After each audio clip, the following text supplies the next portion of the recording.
அனைவருக்கும் வணக்கம். நான் உங்களின் இடிமுழக்கம். நம்முடைய சமத்துவ மக்கள் கட்சி என்று சொல்லக்கூடிய சங்கங்கட்ட மடையர்கள் கட்சி, பாரதிய ஜனதா கட்சி என்று சொல்லக்கூடிய பாலிய ஜல்சா கட்சியோடு இணைந்து விட்டதுதான் இப்போது சமூக வலைதளத்தில் பரபரப்பான செய்தியாக ஓடிக்கொண்டிருக்கிறது. நம்முடைய சமத்துவ மக்கள் கட்சியினுடைய தலைவராக நாட்டாமையாக இருக்கக்கூடிய சரத்குமார் அவர்கள் தன்னுடைய கட்சியை இணைப்பதை தன்னுடைய தொண்டர்களிடத்தில் தெளிவாக சொல்லாமல், அவர்களை எதற்காக கூட்டத்திற்கு அழைக்கிறோம், ஏன் அழைக்கிறோம், என்ன காரணம், என்ன முடிவு செய்ய போகிறோம் என்கிற காரணத்தை எதுவும் சொல்லாமல், தொண்டர்களை ஒரு அறையில் அழைத்து திடீரென ஆட்டுக்குட்டி அண்ணாமலையை வரவழைத்து, எங்களுடைய கட்சியை பாரதிய ஜனதா கட்சி என்று சொல்லக்கூடிய அந்த பாலிய ஜல்சா கட்சியோடு இணைத்து விடுகிறோம் என்று அறிவிப்பு செய்தார். அந்த அறிவிப்பை ஏற்காத பல தொண்டர்கள் வெளியே குமரினாலும், அந்த இடத்திலேயே ஒரு தொண்டன், இதை என்னால் ஏற்றுக்கொள்ள முடியவில்லை, இந்த சமூகத்தை நீங்கள் அடகு வைக்கிறீர்கள், இந்த கட்சியை நீங்கள் அடகு வைக்கிறீர்கள், உங்களை நம்பி வந்தது பெரும் பாவம், பெரும் குற்றம் என்று சொல்லி அங்கே முழக்கத்தை எழுப்பி அவர் அந்த இடத்தை விட்டு வெளியேறிவிட்டார். அதேபோல அந்த சமூகத்தை சார்ந்த பெரும் தலைவர்கள் அனைவருமே நடிகர் சரத்குமார், அந்த நாட்டாமை சரத்குமார் மீது மிகுந்த அதிருப்தியை வெளிப்படுத்தினார்கள், வேதனையை வெளிப்படுத்தினார்கள். அதற்கு அவர் அந்த மேடையில், அந்த இணைப்பு விழாவில் நாட்டாமை சரத்குமார் அவர்கள் சொன்ன காரணம்தான் இந்த காணொளியை நாம் போடுவதற்கு ஒரு அடிப்படை காரணம். என்ன காரணம் சொன்னார் என்றால், அவர் இரவு 2 மணிக்கு உறங்கிக் கொண்டிருந்தபோது திடீரென ஒரு ஞான உதயம் வந்ததாக சொன்னார். அந்த ஞான உதயம் என்ன சொல்லுகிறது என்று சொன்னால், இந்த நாட்டிற்காக மிகவும் பாடுபடக்கூடிய, இந்த நாட்டின் வளர்ச்சிக்காக உழைக்கக்கூடிய நம்முடைய பாரத பிரதமர் மோடிஜி அவர்கள் மீண்டும் 3வது முறையாக பிரதமராக ஆக வேண்டும். அவருக்கு பக்கபலமாக, வலிமையாக, அவருக்கு உற்ற துணையாக நாம் இருக்க வேண்டும் என்று சொல்லி இந்த கட்சியை இணைக்க வேண்டும் என்கிற முடிவை எடுத்து உடனடியாக அந்த 2 மணிக்கே நம்முடைய பாலிய ஜல்சா கட்சியினுடைய மாநில தலைவராக இருக்கக்கூடிய ஆட்டுக்குட்டி அண்ணாமலைக்கு தொலைபேசியிலே தொடர்பு கொண்டு பேசி, இப்படிப்பட்ட முடிவை நான் எடுத்திருக்கிறேன், அதை தீர்மானித்து விட்டேன், நாளைக்கு இணைப்பு விழாவை வைக்க வேண்டும் என்று சொல்லி அவரை அழைத்திருக்கிறார். உடனடியாக இதற்காக காத்து கிடந்த அந்த ஆட்டுக்குட்டி அண்ணாமலை உடனடியாக காலையிலேயே இணைப்பு விழாவை ஏற்பாடு செய்து அது நடந்து முடிந்தது. இப்படி ஒருபுறம் இருக்க, இதுதான் உண்மை காரணமா, அடிப்படை காரணமா என்பதுதான் இப்போது நாம் விரிவாக பேசப் போகிறோம்.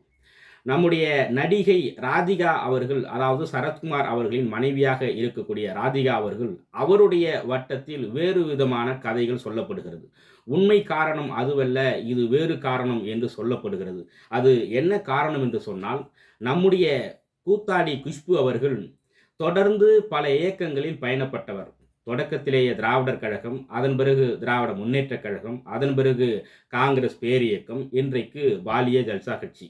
இந்த இயக்கங்கள், இதற்கு முன்னாடி இருந்த இயக்கங்கள் எதுவும் அவருடைய நடவடிக்கைக்கு, அவருடைய பழக்க வழக்கங்களுக்கு, அவருடைய கலாச்சாரத்திற்கு உற்ற கட்சியாக எந்த கட்சியும் இல்லை.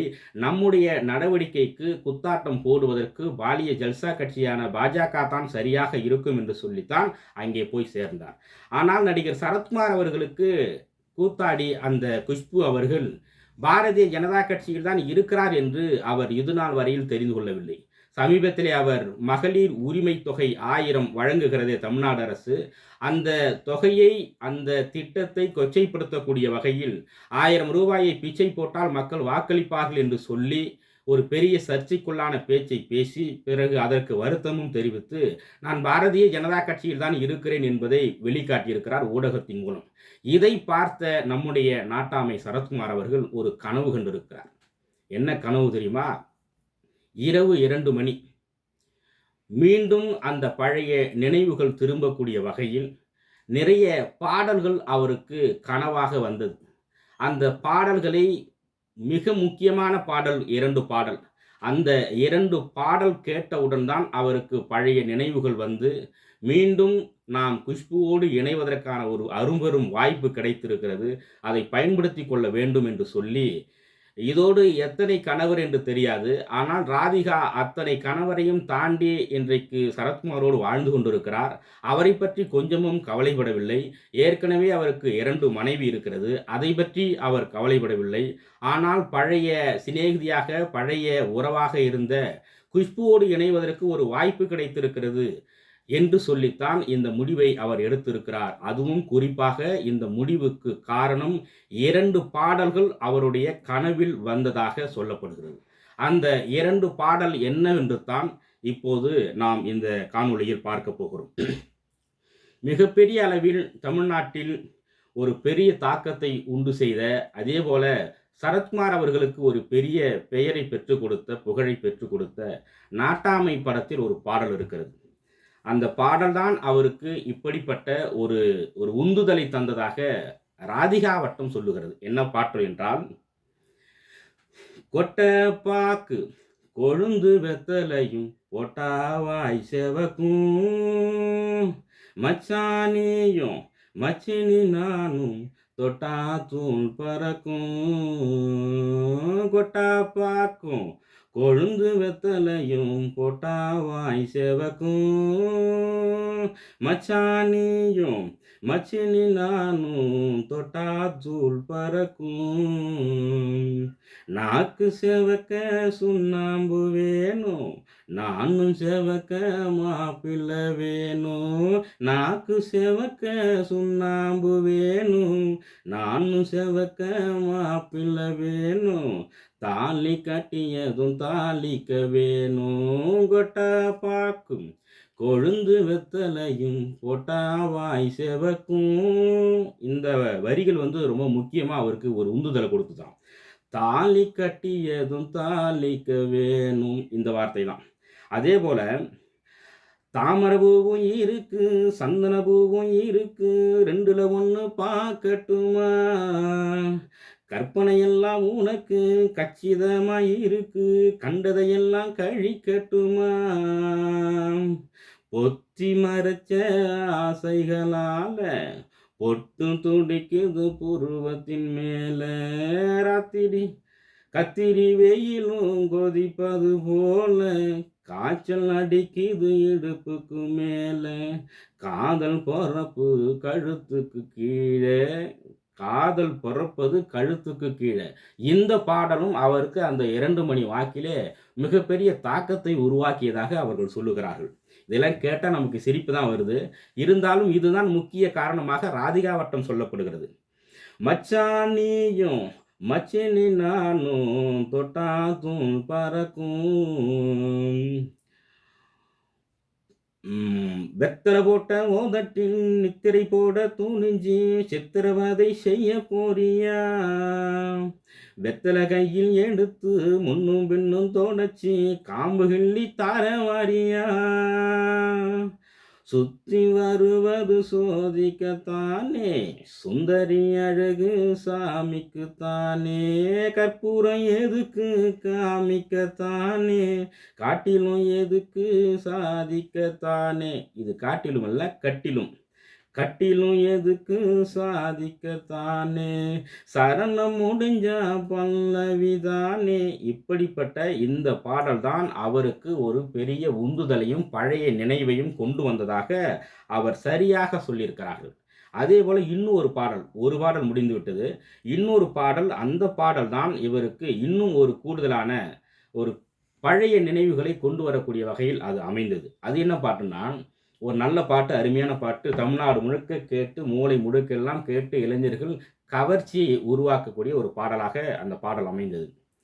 கம்மா கரையில சும்மா நான் மறிச்சா என்ன பண்ணுவேன், தப்பிக்க நினைச்சி தண்ணியில குதிச்சா என்ன பண்ணுவேன், கம்மா கரையில சும்மா நான் மறிச்சா என்ன பண்ணுவேன், தப்பிக்க நினைச்சி தண்ணியில குதிச்சா என்ன பண்ணுவேன், நானும் குதிச்சா நீ என்ன பண்ணுவேன், மீனாக போவேனே என்ன பண்ணுவேன், தண்ணி குடம் தாங்கி போகையில தாவணியை இழுத்தா என்ன பண்ணுவேன், கொண்டு வந்த குடத்தை ஓந்தலையும் கொட்டி விட்டு போனா என்ன பண்ணுவேன், தாவணியில் தொடச்சா என்ன பண்ணுவேன், சாதி சனம் அழைப்பேன் என்ன பண்ணுவேன், தாவணியில் தொடச்சா என்ன பண்ணுவேன், சாதி சனம் அழைப்பேன் என்ன பண்ணுவேன், என் பொஞ்சாதி இவதானா என்ன பண்ணுவேன், என் பொஞ்சாதி இவதானா என்ன பண்ணுவேன், அட பொன் தாலி எங்கன்னா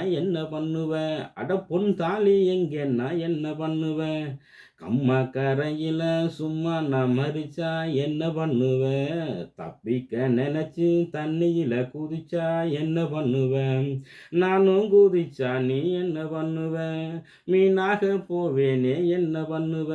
இது ஒரு பாடலு. இந்த பாடலேயே இந்த வரி ரொம்ப முக்கியமா நம்முடைய நாட்டாமை சரத்குமார் அவர்களுக்கு ஒரு மாற்றத்தை உருவாக்கியதாக சொல்லப்படுகிறது. சந்தோஷம் கொடுக்கும் முதலிரவின் தள்ளி தள்ளி போனா என்ன பண்ணுவேன்? நல்லா கேளுங்க. சந்தோஷம் கொடுக்கும் முதலிரவின் தள்ளி தள்ளி போனா என்ன பண்ணுவ? முந்தான இழுத்து என் இடுப்பில் முடிச்சு ஒண்ணு போட்டா என்ன பண்ணுவ? முந்தான இழுத்து என் இடுப்பில் முடிச்சு ஒண்ணு போட்டா என்ன பண்ணுவ? முடிச்ச அவுத்தா என்ன பண்ணுவ? முந்தான அவுந்தா என்ன பண்ணுவ?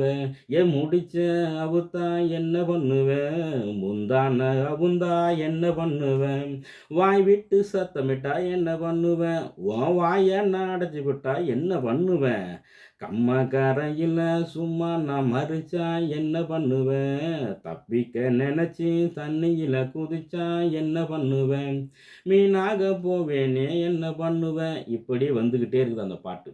அதுல மிக முக்கியமான பாட்டு பார்த்தா, இந்த கம்மா கரையில சும்மா நின்னு வழிமறிச்சா என்ன பண்ணுன்னு சொல்றதுக்கும், அந்த கொட்டப்பாக்கும் கொழுந்து வெத்தலையும் என்கிற இந்த பாடலில் அவர்கள் ஆடிய ஆட்டம், அவர்கள் நடனமாடிய அந்த நடனம், அதேபோல அவர்களுக்கு அந்த காலகட்டத்தில் இருந்த நெருக்கமான உறவு, இப்படிப்பட்ட பழைய நினைவுகளெல்லாம் இந்த சமூகத்தை பற்றியும், அந்த கட்சியை பற்றியும், கட்டிய ராதிகாவை பற்றியும் எந்தவித கவலையும் கொள்ளாமல், மோடி ஒருவருக்காக மட்டுமல்ல, குஷ்பு தன்னுடைய கனவில் அழைத்தார். அந்த அழைப்பை ஏற்றுத்தான் யாரிடத்திலும் சொல்லாமல், எதையும் விளக்கமாக யாரிடத்திலும் பேசாமல், ராதிகாவிடமே உண்மையான காரணத்தை சொல்லாமல், ஆட்டுக்குட்டி அண்ணாமலையை அழைத்து பாலிய ஜல்சா கட்சியோடு இந்த சங்கங்கட்ட மடையர்கள் கட்சியான சமக கட்சியை நம்முடைய நாட்டாமை சரத்குமார் அவர்கள் இணைத்து விட்டார்.